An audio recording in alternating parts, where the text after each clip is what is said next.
Assalomu alaykum hurmatli do'stlar. Bugungi darsimiz CSS ga kirish. CSS ga kirish.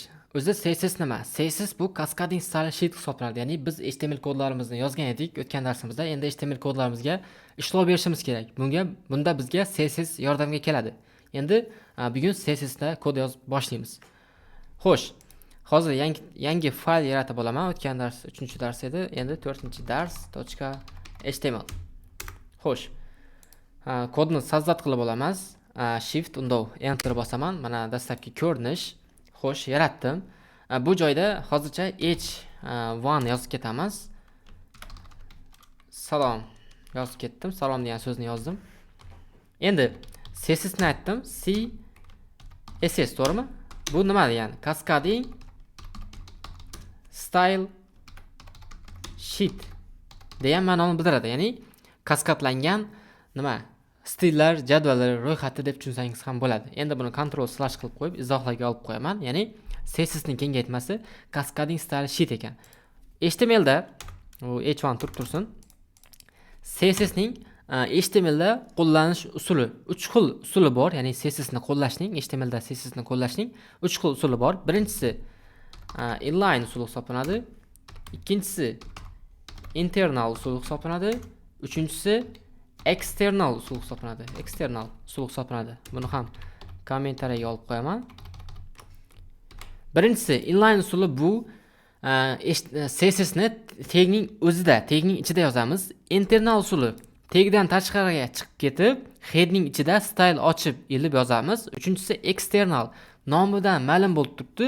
Misol uchun import bilan export degan tushuncha bor, to'g'rimi? Import bo'lsa olib kirish, export bo'lsa chetga sotish hisoblanadi, to'g'rimi? External ham bu tashqi fayldan o'qib oladi. CSS kodlarimizni tashqi fayldan o'qib olishimiz mumkin. Hozir shu uchala usulni qanaqa qilib qo'llashni o'rganamiz. Xo'sh, birinchi usulni aytdim. Internal inline usul hisoblanadi dedim. Birinchi usul, hozir inline usulni qo'llaymiz. Xo'sh, aytdim bu tagning ichida dedim, to'g'rimi? Mana bu h1 tagi, misol uchun shunga men hozir CSS qo'llab turib, salom degan so'zimni rangini o'zgartirmoqchiman yoki orqa fonni rangini o'zgartirmoqchiman. Shuni yozamiz hozir. Bu yerga yozamiz. Style attributi ochiladi va buning ichidan rangini o'zgartirmoqchiman. Color deb yozaman va 2 nuqta. Mana bu joydan rang tanlasam ham bo'ladi yoki ingliz tilida ranglarni qanaqa aytilishini bilsam, yozsam bo'ladi. Misol uchun yellow, sariq, mana chiqarib berdi. Endi buni saqlayman va brauzerdan ochib ko'ramiz shuni. 4-darsga kiraman.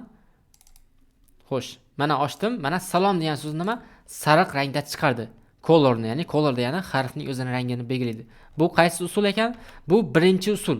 Ya'ni CSS ni qo'llashning birinchi usuli. Tagning ichida style attributi ochiladi ekan va qo'sh tirnoqning ichida teng qo'yilib, o'sha rangi bo'lishi mumkin, bu yerda background bo'lishi mumkin. Buning xususiyatlari juda ko'p. Buni asta-sekinlik bilan o'rganamiz. Xo'sh, birinchi usuli inline usulni tushundik. Bu yerda hozir h1 xohlasak bu p bo'lishi mumkin, i bo'lishi mumkin, b bo'lishi mumkin, xohlagan tag bo'lishi mumkin, button bo'lishi mumkin. Mana shunaqa tagning ichida qo'llaniladi bu. Xo'sh, keyingisi internal usuli. Internal usulni qanaqa qo'llaymiz? Hozir mana bu joyga men h2 yozib ketay. h2 ham salom degan so'z yozaman. Internal usulni endi mana shu h2 ga qo'llamoqchiman. Buni nima qilamiz? Bu tagning ichiga yozilmaydi. Mana bu head qismiga ichiga titledan keyin enter bosaman. Xohlagan joyda yozish mumkin. Headning ichida bo'lsa bo'ldi.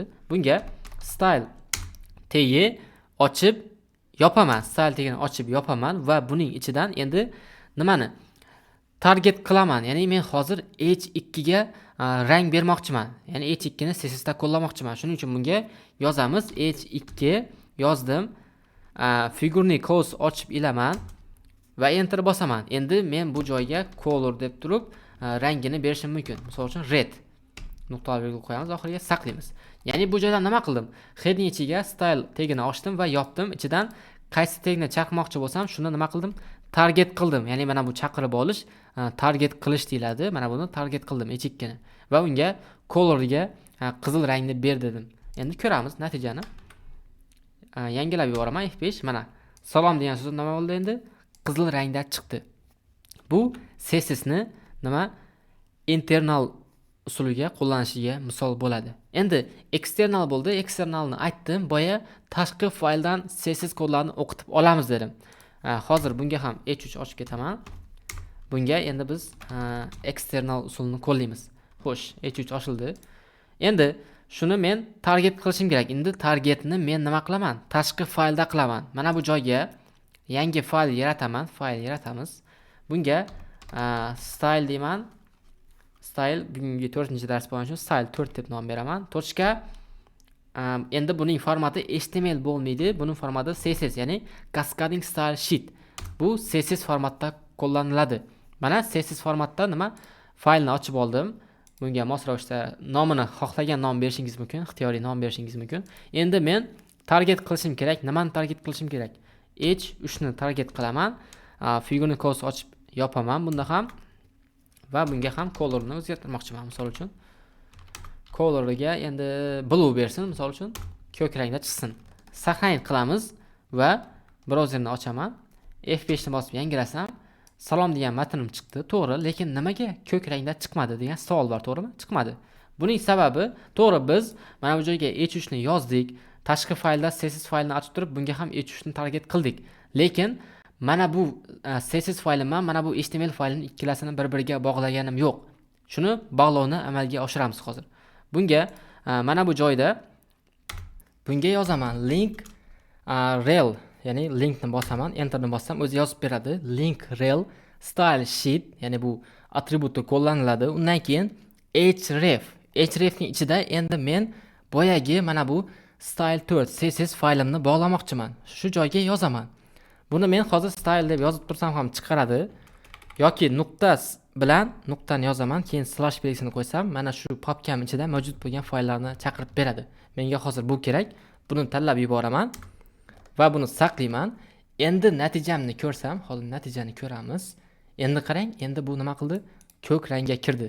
Endi biz to'g'ri amalga oshirdik jarayonni.